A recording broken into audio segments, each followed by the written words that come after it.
True crime stories are everywhere, dominating our screens. From podcasts to gripping TV shows, people love following real criminal cases. There's just something undeniably compelling about these stories. Maybe it's the suspense, maybe it's the mystery, or maybe we just want to understand what makes someone do the unthinkable. True crime also gives us a safe way to explore danger, all from the comfort of our own homes where we can feel secure and protected. It's kind of like riding a roller coaster. You get the thrill, but you're never really in danger. That's part of why true crime is so addictive. It's a way to learn about the world. Criminal psychology is the study of why people commit crimes. It looks at the thoughts, feelings, and actions of criminals. Criminal psychologists want to know what makes someone break the law. They ask questions like, what goes on in the mind of a criminal? Are criminals born, or are they made? These experts use what they learn to help solve cases. They work with police, courts, and prisons. They look at things like a person's background, their mental health, and how they act. Criminal psychologists try to understand the whole story behind a crime. Criminal psychology is not just about catching bad guys, it's also about stopping crime before it happens. Psychologists look for patterns in criminal behavior. If they can spot these patterns early, they can warn police or help people get the help they need.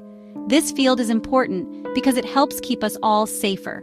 By understanding the criminal mind, experts can help stop crimes and protect people. Criminal psychology is a key piece of the puzzle in solving mysteries and bringing justice. Ted Bundy's manipulation and brutality make him a subject of intense study.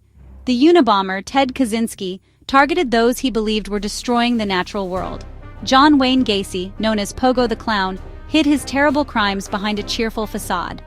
These cases provide invaluable tools to understand the complex interplay of factors behind criminal behavior, helping to predict and prevent crime. Criminal profiling is like being a detective of the mind, a fascinating blend of psychology and law enforcement.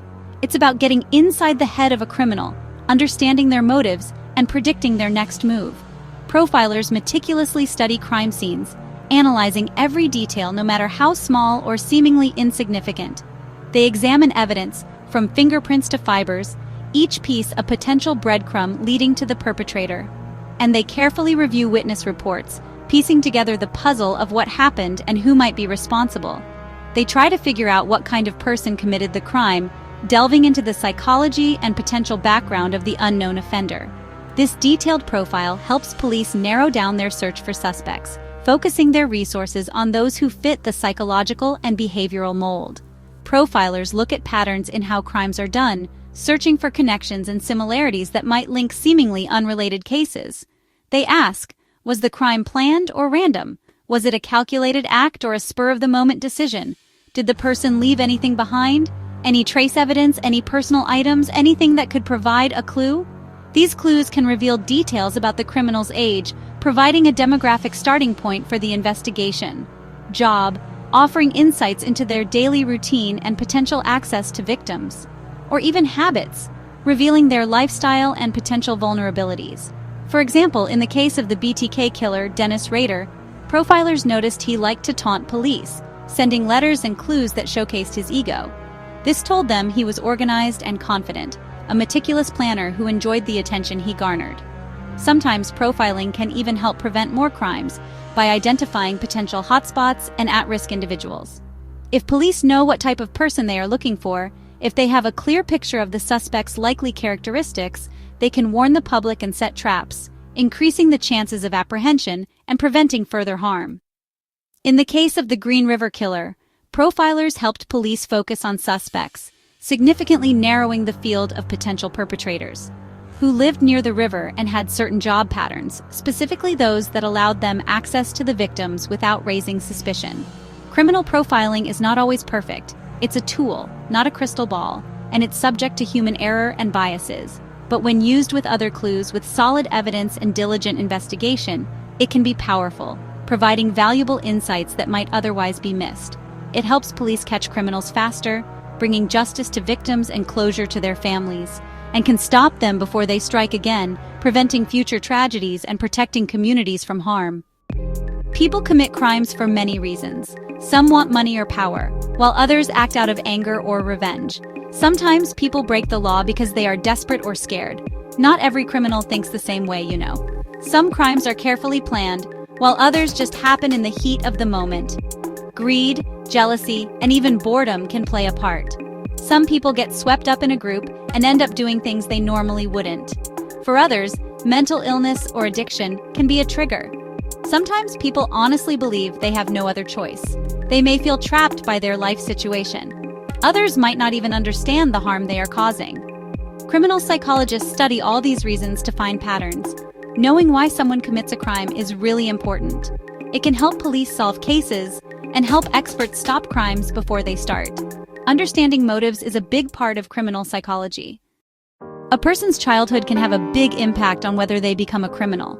Many criminals face tough times growing up. Some were abused, neglected, or bullied, and others grew up in homes with violence or crime.